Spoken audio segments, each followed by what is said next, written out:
ببيضة واحدة بس عملت كل كمية البانكيك دي، وكمان الطريقة سهلة جدا، مش هتاخد معاكم 15 دقيقة بالظبط وهتكون جاهزة. تقدروا تاكلوها كده زي ما هي سادة، وممكن مع إضافة القرفة والعسل، ودي بالنسبة لي المفضلة. وكمان ممكن تضيفوا عليها صوص شوكولاتة، ودي الكبار والأطفال كمان هيحبوها. بس الأول، لو دي أول مرة تشوفوني، أنا اسمي هالة. ما تنسوش تشتركوا في القناة ولايك وشير للفيديو. هنستخدم كوبايتين من الحليب الدافي، ونضيف عليهم معلقة كبيرة من الخل. هنقلبهم مع بعض كويس، وهنسيبهم كده على جنب 5 دقايق.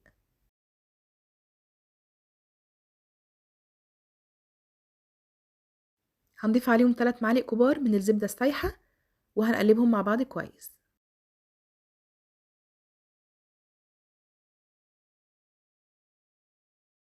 بعد كده هنضيف البيضة بحرارة الغرفة، معلقتين كبار من السكر الأبيض، ونرجع نقلب تاني مع بعض قبل ما نضيف المواد الجافة.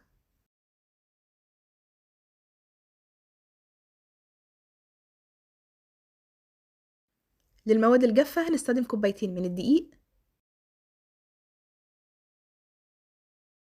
هنضيف عليهم معلقة كبيرة من البيكنج باودر، ونص معلقة صغيرة من الملح، وهننخلهم كده ونتأكد ان كل المكونات الجافة تجانست مع بعض.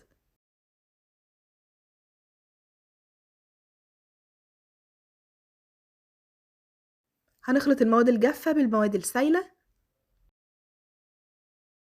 والقوام بيكون تقيل زي ما انتوا شايفين كده بالظبط.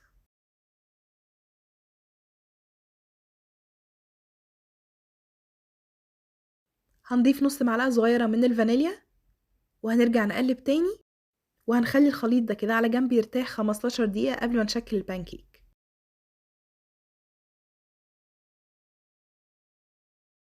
على نار متوسطة، الطاسة تكون سخنة. هنصب كده البانكيك، تقدروا تتحكموا في حجمه سواء عايزينه ميني أو عايزينه كبير.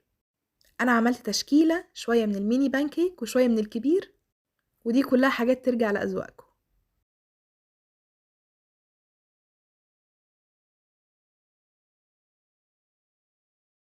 بالظبط مش هتاخد دقيقة واحدة على كل ناحية. وأول ما نحس كده بإن الفقاعات ظهرت على الوش، هنقلبها على طول على الناحية التانية. الناحية التانية دي مش تاخد بالظبط 30 ثانية بالكتير وهتكون جاهزة.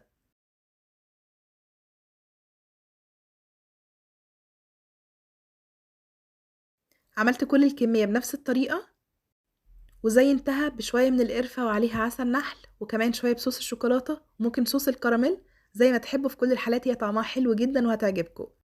مفيش أحلى ولا أسهل من كده. هستناكوا تجربوها وتقولي رأيكم.